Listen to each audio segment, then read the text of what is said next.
Hello and welcome. I am your host of What Are You Reading? What Are You Writing? Author Karen E. Osborne. I have 5 novels out. The latest is Justice for Emerson. I am so glad that you're here. This is a space for readers and writers to come together and talk about books. I am delighted to introduce you to Barbara Conrey. Hey, Barbara. Hello, Karen. How are you? I'm great. I feel like I've known Barbara forever because I follow her on Bookish Road Trip and on Facebook, and so it feels like I know her. But actually, this is the first time we've met, It and actually is, yes. yes, and I'm just really it just feels good to have somebody who already feels like a friend. Thank you so So much. yeah. So I thought maybe we could start with your writing journey because you and I have a lot in common in terms of getting our books published kind of later in life. But what happened Yes. before then? Like what was your writing journey like? My writing journey was everything that no one should ever do. Seriously. It took me 10 years to write Nowhere Near Goodbye, which was my debut, was the first book I ever wrote. I don't have any books in drawers. Everything I've written has been published. And I did not know what I was doing. I went to a women's fiction writers conference and met some lovely ladies.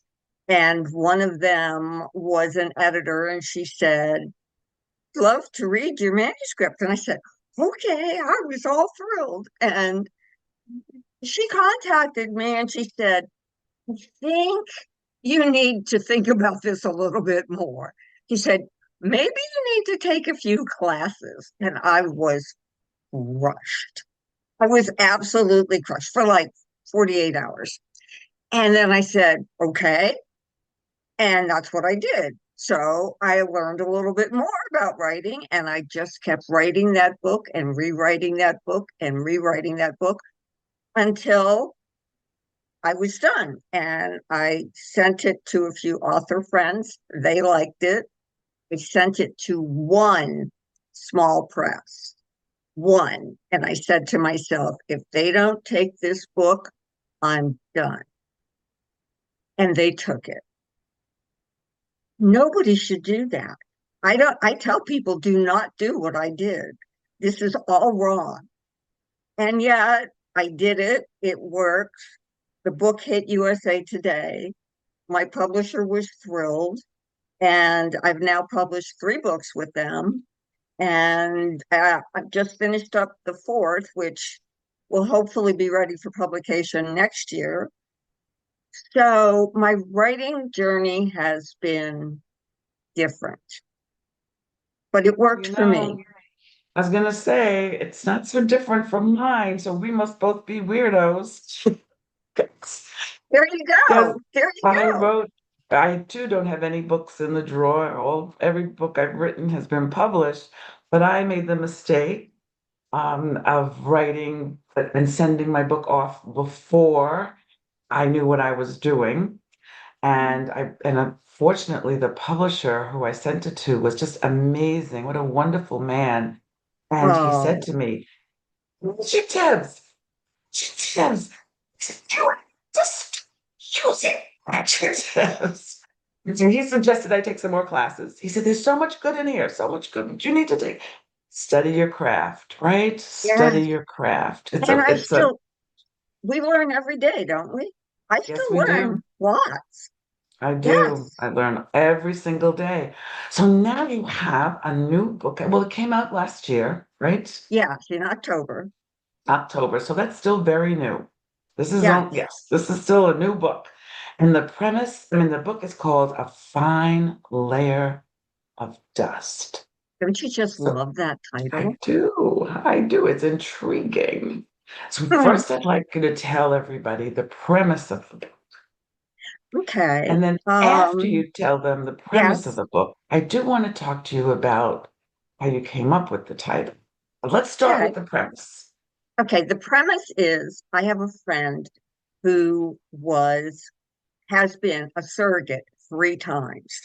Now, I have 2 children, but I don't think I could be a surrogate for somebody else's baby. But Mm. this woman loved doing that. And she has her own children, but she did it 3 times. So I thought I was writing a book about surrogacy. But what it turned out to be was a book about surrogacy from the husband's point of view. Mm. And I could not deviate from that, even though my agent pretty much begged me to. I just had to tell the story from Jake's point of view. Mm. And that, once I figured that out, the story just flowed. It was Jake's story to tell, and Sophia was the surrogate mother. And luckily, she had a big part in the book, as did their daughter Emily, who gave a little humor to some very dark matter. There also was backstory that actually is my backstory. And so it got kind of dark, but it also has humor, and it ends well. And that's it. I don't outline. The story just comes from my heart, all of my Flow, books. just flow. Yeah, I don't outline either. Just Yeah. I let my characters take me wherever the heck they're going to take me. So Yes. now I said I was going to ask you about the title, but now I can't help but ask you about Jake, and then we'll come back to the title. So tell me Okay. about what kind of person he is. Tell me about his relationship with his wife. And He, without, telling us, I don't want you to have to give yes, anything away, but right. just a little background Jake, about who Jake is. Jake is a good man who comes from his own horrific background.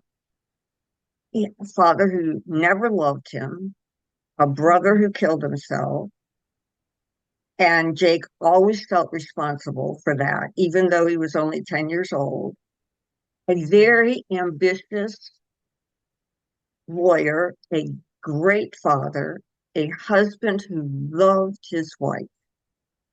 And then she decides she wants to be a surrogate. And he is hesitant right from the beginning. We have a lovely life. Why mess it up?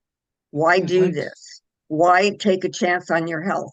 Because, as you know, any pregnancy, there's always a chance something can go wrong. But his wife Absolutely. is very strong willed. Again, she comes from a great background, a great family. She wants to give back. She wants to give something to someone who Mm. needs something, which is really what surrogates do for the parents, the intended parents. Every surrogate that I talked to loved the experience. Every surrogate's husband loved the experience. These are Mm. good people. Of Mm. course, I changed a lot of that. I didn't change Sophia's, but I changed Jake because, of course, this is a novel. I want it to be interesting and exciting and tension and, all of those good things. And Jake struggles and finally basically loses any enthusiasm he can muster for this surrogacy when he discovers that the baby is born the same month as his brother killed himself. And it just destroys him. It brings back Mm. all the nightmares, all the doubts, and he struggles, makes some very bad decisions, and almost loses everything. And Wow. that's Jake's story. So what do you like about him as a character? I loved his darkness.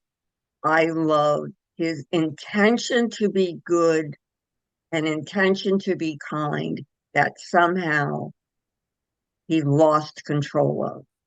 Yeah. Wow. Um, I I just loved him. He literally spoke to me.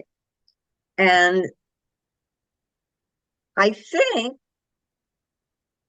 no one person is all bad or all good. No one I, real person or no one created character. So this is what I was aiming for. I wanted people to see that he was a good man who made a drastic mistake. yeah. Wow. Okay. And while you were, it doesn't have to be this book, it could be the first book, but part of it, when you were writing, as you started writing and getting published, what did you learn about yourself? Did you learn something new about yourself? Um, I did. oh, I good. actually, Yeah. I know, right? I, in my normal life, before editors and agents and all of that, I did not take criticism well. Like if somebody criticized Mm, me, either my feelings got hurt or I got angry. mm, And that has been me my entire life until my first editor looked at my first book and complimented me on what she liked and then told me what she felt needed to be fixed or was just totally shouldn't be in there at all. And literally, the first book, my first editor took 50% of the book out and said, if you want this book to succeed, you need to rewrite 50% of the book. I literally walked around for days saying, I don't think I can do this. I honestly don't think I mm, can rewrite this. I was never upset. My feelings weren't hurt. I understood exactly what she said. I agreed with her. I just wasn't sure I could do it, but I mm. did it day by day, by day by day. It took me 6 weeks of constant writing to rewrite 50% of that book. So that's what I learned about myself. Yeah, And that you can every take editor I've had criticism. since then, same thing. Yeah. That's so interesting because you can't be a writer if you can't accept rejection and criticism and suggestions. All of us surround ourselves with other writers who give us honest feedback. And so that's a wonderful thing that you were able to change that hating criticism or not being able to deal with it. That's pretty darn impressive, I would say. No We're one never was too more old, right? surprised. Pardon? We're never too old to learn something new, ever, ever. That's true. That's absolutely true. And as you know, both of us, we're not on the young side. So, it's a good thing I feel this way because Yes, it keeps me moving along, it keeps me moving forward. absolutely, absolutely. So you mentioned that you have a work in progress. Can you tell Yes, us I about that? do. Give us a little Yes. taste. Oh, absolutely. I tend to write stories that somehow I know people that are related to it, to the Mm, story. So mhm. I had a next door neighbor who was perfectly healthy and was struck with transverse myelitis, which is a neurological disease, not very well known. Another thing that I like to write about is not very well known diseases. And within 10 minutes, he was paralyzed from the waist down. Oh my This is goodness. 8 years ago. And I knew I wanted to write her story. And then a couple of years ago, my daughter said to me, would you like to meet my friend who just finished swimming the English Channel? I said, yes. So I invited her out to lunch And we started talking about her journey of swimming and learning to be a champion open water swimmer. She has done the triple crown of open water swimming, meaning she did the Manhattan Island, the English Channel, and the Catalina Channel. And if you do all those three things, you win this open water triple crown. And she is one of 700 women in the world who has done this in the world. So I Wow. took these two women. Did you ever hear Stephen King in his book about how to write a book? This is the one thing I really took from him. You take two opposites and you put them together and you write a story. So I took my neighbor who is paralyzed from the waist down, and I took my new friend who is a champion swimmer, and I gave that champion swimmer transverse myelitis and watched her work her way out of it. Yes. That sounds I so did a lot exciting. of research. Yeah, Yeah. I Oh my I hope gosh. so. I hope other people find it exciting. I learned so much. I learned so much from talking to neurologists. Mm, There's a Facebook group for transverse myelitis patients. I mm. joined the group and they said, you know how when you join a Facebook group, they say, why do you want to join? Well, I took them.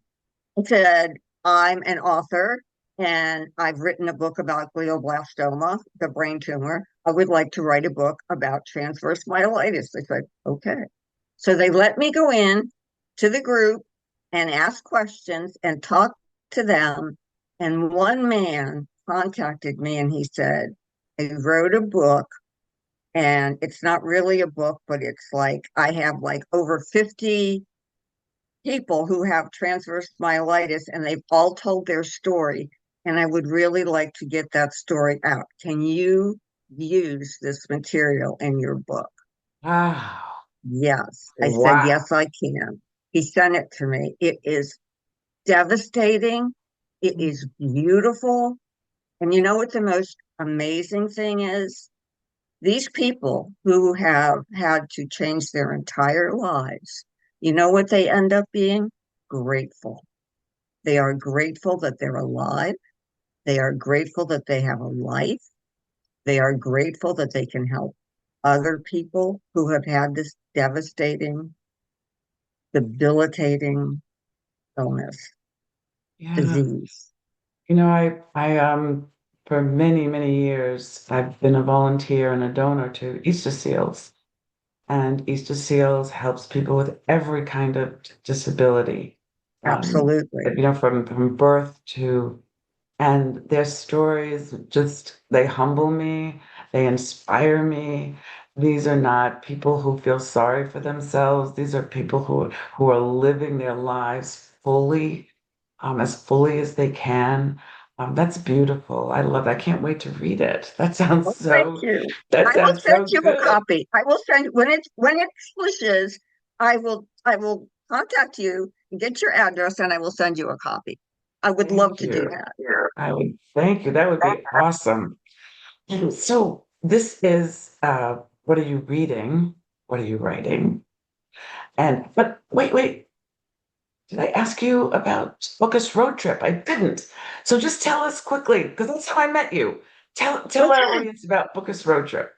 Okay. Well, Bookish Road Trip is a fabulous, I think, Facebook group. It's the only group that I'm aware of that really is both for authors and readers. We try to promote our authors, obviously. Um, Many of our members are readers, and let's face it, All all authors are authors. also readers too. I facilitate the book club, which is so much fun. Every month, I interview an author, anywhere from, in fact, I just did Kristen Higgins, and it's fascinating because no matter how big an author is, or how new an author is, they're always fascinating. They always want to talk about what how they got to where they are, what their process is, why they write the kind of books they do. It's very fulfilling to me. It's very fulfilling to the members who attend because they are both readers and Mhm. authors, and it's a lot of fun. The group offers all kinds of other activities. We have a road show, um, which again is an interview kind of situation where it can be a panel of authors that have something in common, and it's just it's a lot of work. Mm. I'm not going Mhm. to being part of any Facebook group is a lot of work. And it's been around since COVID. And I think that's when it actually It started. I wasn't up started. with it then.